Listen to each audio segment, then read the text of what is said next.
기원전 1450년 투트모세 3세의 정복전쟁이 이집트의 황금기를 열어젖히던 시대. 역사책은 그의 이대한 업적과 찬란한 승리를 기록합니다. 신전 벽화에는 수천 명의 포로, 수백 킬로그램의 황금, 수많은 가축이 전리품으로 새겨져 있죠. 하지만 이 차가운 숫자 뒤에는 이름 없이 사라져간 수많은 영혼들의 비명이 숨겨져 있습니다. 이것은 그들에 대한 이야기입니다. 당시 전쟁은 단순한 영토 확장이 아니었습니다. 그것은 국가가 주도하는 거대한 인간 수급 사업이었습니다. 전투가 끝나면 이집트 군대의 특수부대가 민간인 지역을 샅샅이 훑었습니다. 이들의 주된 목표는 남성이 아닌 여성과 아이들이었습니다. 반란의 위험이 적고 운반하기 쉬우며 무엇보다 시장에서 높은 수익성을 보장했기 때문입니다. 정복은 곧 경제 활동이었습니다. 포획 현장은 그 자체로 하나의 잔인한 품평회였습니다. 병사들은 한 소녀의 입을 강제로 벌려 치아 상태를 보며 나이를 가늠하고 팔다리를 주무르며 근육의 단단함으로 노동력을 판단했습니다. 가슴을 보며 수류 가능 여부를 평가하기도 했습니다. 모든 것은 공개적으로 마치 가축을 감정하듯 이루어졌습니다. 그들은 그 자리에서 즉시 분류되었습니다. 가사를 맡을 노예, 박치를 할 노예, 주인의 첩이 될 노예, 그리고 신전에 바쳐질 노예.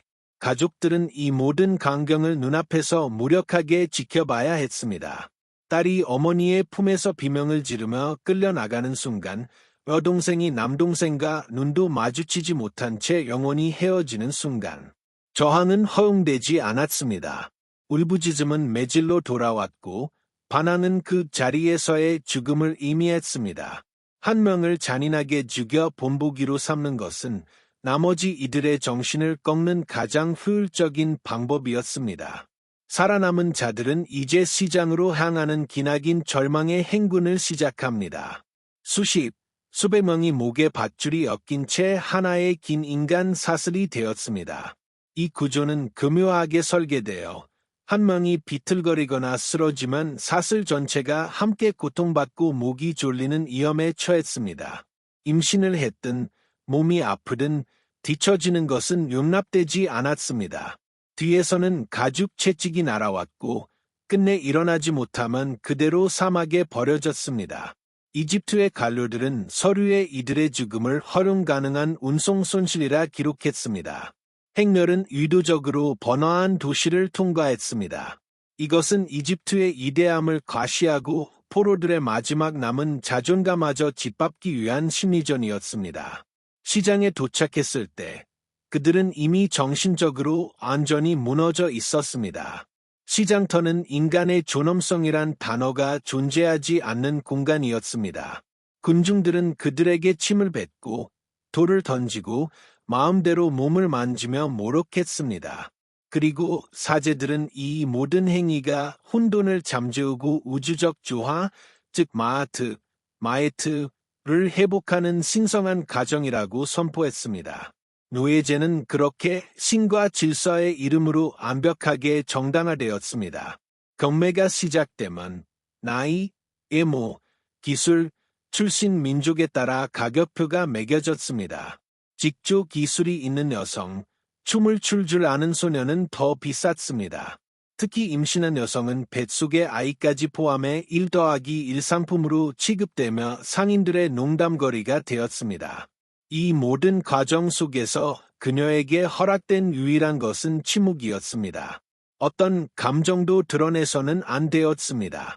감정은 상품의 가치를 떨어뜨리는 결함일 뿐이었으니까요. 마침내 거래가 끝나고 누군가의 이름이 사라진 자리에 누비아 여성, 한 명, 곡물바퀴용이라는 단어가 기록되는 순간 그녀는 법적으로, 사회적으로, 그리고 신학적으로 완벽한 말하는 도구가 되었습니다. 이집트 전체가 거대한 감옥이었고 나일강은 탈출할 수 없는 벽이었으며 사막은 그녀를 기다리는 사형집행인이었습니다. 이제부터 그녀를 육체와 영혼까지 서서히 갈아 마실 끔찍한 일상이 시작됩니다. 그녀의 새로운 일상은 맷돌 소리와 함께 시작되었습니다. 빛도 잘 들지 않는 어둡고 먼지 자욱한 방 안에서 그녀는 하루 12시간에서 16시간 동안 무릎을 꿇은 채 자신보다 무거운 돌을 밀어야 했습니다. 이것은 단순한 고력이 아니었습니다. 그것은 인간의 몸을 서서히 그리고 확실하게 파괴하도록 설계된 정교한 고문이었습니다. 생체 고고학, 바이오케놀로지, 은바에 새겨진 그들의 비명을 우리에게 들려줍니다. 이집트 아마르나 유적지에서 발견된 여성 노예들의 유골은 끔찍한 진실을 증언합니다. 수십 년간 계속된 맷돌질로 인해 그들의 무릎 연골은 완전히 파괴되어 관절이 그대로 융합되어 버렸고 20대 여성의 척추에서는 중노년층에서나 발견될 법한 퇴행성 관절염의 흔적이 뚜렷했습니다. 밀가루에 섞인 미세한 모래는 그들의 치아를 평평하게 마모시켰습니다. 뻔은 반복된 외상의 일기장이었고 골격 전체는 고통으로 쓰인 하나의 긴 문장이었습니다. 물 운반 역시 또 다른 형태의 처형이었습니다. 25kg이 넘는 암포라, 항아리를 머리에 이고 가파른 강둑을 오르내리는 일은 경추를 짓눌러 만성적인 두통과 신경 손상을 유발했습니다. 고대 벽화 속 허리가 굽은 여성들의 모습은 예술적 표현이 아니라 그들의 몸이 영구적으로 변형된 모습을 그대로 그린 것입니다. 현대의 고고학자들은 이들을 물을 나르는 사람, 오토캐리어이라고 부르지만 그것은 직업이 아니라 사형 선고였습니다. 이 모든 노동은 체계적인 폭력으로 통제되었습니다. 감독관이 들고 다니는 막대기와 하마 가죽 채찍은 단순한 이업이 아니었습니다. 그것은 예술 작품 속에서 지위의 상징으로 그려질 만큼 권력자들이 휘두르는 당연한 권리였습니다. 폭력은 미학이 되었고 권력은 장식이 되었습니다. 부엌의 화덕에서는 화상의 위험이, 마구간에서는 동물 배설물로 인한 질병의 위험이 항상 도사렸습니다. 그녀들은 편안함과 고통, 안전과 질병 사이를 가로막는 인간 안충제였습니다. 하지만 육체 노동은 이야기의 절반에 불과했습니다. 그녀의 몸은 노동력을 제공하는 도구일 뿐만 아니라 주인의 쾌락을 위한 또 다른 수르물이었습니다. 성적 착취는 개인의 일탈이 아닌 사회 모든 계층에 깊숙이 뿌리내린 제도 그 자체였습니다. 왕실의 의교 서신에는 금, 은과 같은 기준품 목록에 여성들이 나란히 기록되어 있습니다. 파라오들은 동맹을 맺거나 조약을 이행하기 위해 공주들을 선물처럼 거래했습니다. 아마르나 서신에는 상대 왕에게 보낼 공주의 나이와 처녀성을 보증하고 배송 방법을 논의하는 내용이 적나라하게 담겨 있습니다. 왕실의 하렘은 수백 명의 여성이 출신과 예모에 따라 등급별로 분류되어 관리되는 거대한 산업이었습니다. 이러한 논리는 일반 가정까지 그대로 이어졌습니다. 남성 주인은 자신이 소유한 여성 노예의 몸에 대해 무제한적인 접근 권한을 가졌습니다. 고대 지혜 문학서는 심지어 너의 밭을 갈고 너의 씨앗을 뿌려라 라는 농업적 은유를 사용해 성적 착취를 남성의 당연한 권리로 가르쳤습니다. 여성은 경작하고 수학하고 지력이 닿으면 버려지는 토지였습니다. 가장 타락한 곳은 신성해야 할 신전이었습니다. 축제 기간 동안 신전의 여성 악사와 하인들은 순례자들에게 성적인 서비스를 제공해야 했습니다. 몸에 새겨진 문신은 그녀가 특정 신의 신성한 제사임을 의미했습니다. 종교적 경건함은 집단 강간을 위한 완벽한 이장막이었습니다. 사제들이 이식을 주관하고 순례자들이 참여했으며 모두가 집으로 돌아가 그 경험을 신에게 받은 축복이라 불렀습니다. 이 지옥의 가장 잔인한 점은 그것이 대를 이어 영원히 계속된다는 것이었습니다. 노예 여성에게서 태어난 아이는 태어나는 순간부터 노예였습니다. 주인은 자신의 노예를 임신시켜 아이를 낳게 한 뒤 그 아이를 팔아버릴 수도 있었습니다. 자신의 핏줄을 파는 행위가 아무런 낙인 없이 현명한 투자로 여겨졌던 시대. 심지어 임신을 촉진하는 의학 처방이 존재할 정도로 번식 전략은 명시적이었습니다. 어린 소녀들은 어릴 때부터 투명한 옷을 입고 춤을 추도록 강요받았습니다. 시선을 피하는 법, 저항을 멈추는 법을 배우는 것이 그들의 교육이었습니다. 육체는 노동으로 부서지고 영혼은 착취로 짓밟혔으며 미래는 자식들에게까지 이어진 절망의 굴레에 묶였습니다. 이 끝없는 순환 속에서 유일한 탈출구는 죽음뿐인 것처럼 보였습니다. 하지만 이집트의 시스템은 그녀에게서 죽음마저도 빼앗아갔습니다. 노예의 몸은 그 자체로 살아있는 장부였습니다.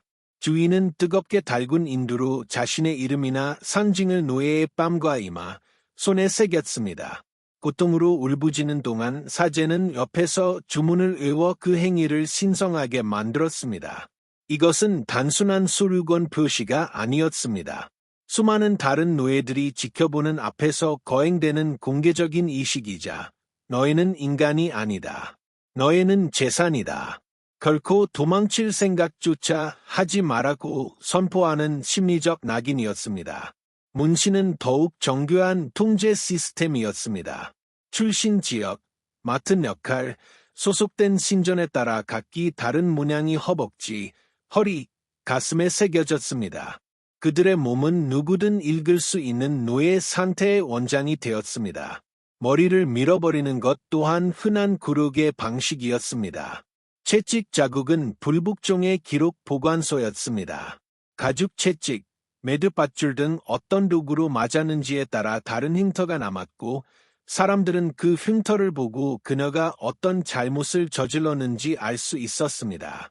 심지어 일부 주인들은 자신의 예술적 감각을 과시하기 위해 살아있는 살에 장식적인 흉터를 새겨 넣기도 했습니다. 그들의 캔버스는 비명을 질렀지만 주인에게 그것은 미학의 일부일 뿐이었습니다. 육체와 영혼이 모두 파괴된 끝에 마침내 죽음이 찾아왔을 때 그것은 해방이 아니었습니다. 이집트의 행정 시스템 속에서 죽음은 교체 요청이라는 단어로 기록되었습니다. 직조공 한 명 손실, 한 명 충원 요청, 파피루스 어디에도 그녀의 이름이나 슬픔에 대한 기록은 없습니다. 삶이 재고 변동으로 기록되었듯 시신 역시 최종적인 모욕을 당했습니다. 그토록 사후 세계를 중시했던 이집트인들이었지만 노예에게는 그 어떤 장래 이식도 허락되지 않았습니다. 그들의 시신은 작업장 근처의 구덩이에 아무런 표식이나 부장품 없이 짐승처럼 던져졌습니다. 이것은 신학적으로 가장 잔인한 형벌이었습니다. 제대로 된 이식 없이는 사후 세계로 갈 수 없다는 믿음이 지배하던 사회에서 그들의 영혼은 영원히 구천을 떠돌도록 저주받은 것입니다. 드물게 미라로 만들어질 때조차 그들은 죽어서도 주인을 섬기도록 무릎을 꿇거나 엎드린 자세로 묻혔습니다. 죽음조차 노예 상태의 연장이었습니다. 하지만 이 끔찍한 진실은 역사 속에서 두 번이나 의도적으로 지워졌습니다. 첫 번째는 이집트를 정복한 로마인들이 이 암만적인 관습의 흔적을 파괴했을 때입니다. 그리고 두 번째 지우개는 약 1800년 후 이집트의 유물을 발굴한 19세기 빅토리아 시대의 유럽 학자들이었습니다. 그들은 고고학적 발견이라는 이름 아래 자신들의 엄격한 도덕적 기준에 맞지 않는 예설적이고 불편한 진실들을 마주했습니다. 그리고 그들은 그것을 감추기로 결정했습니다. 탐험가 조반니 벨초니는 성적인 묘사가 담긴 신전 벽화 위에 석고를 덧칠해버렸고 저명한 고고학자 플린더스 피트리는 세상에 나와서는 안 될 기록이라며 일부 파피루스를 직접 불태웠습니다. 그들은 자신들의 품위를 지키기 위해 수많은 여성들의 고통을 역사 속에서 다시 한번 살해했습니다. 그 결과 오늘날 우리가 박물관에서 보는 이집트는 철저히 검열되고 아름답게 포장된 모습입니다.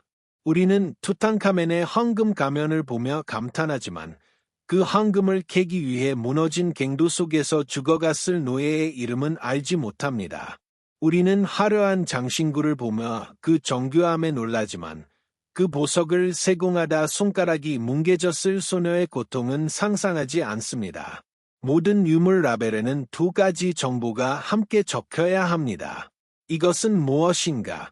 그리고 이것은 누구의 희생으로 만들어졌는가? 하지만 럭사는 결코 완전히 지워지지 않습니다.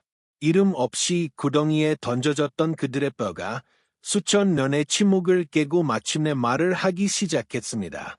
현대의 생체 고고학은 골반의 출산 흔적, 뼈의 밀도, 척추의 손상 정도를 분석하여 그들이 어떤 삶을 살았고 어떻게 죽어가는지를 과학적으로 증명해내고 있습니다.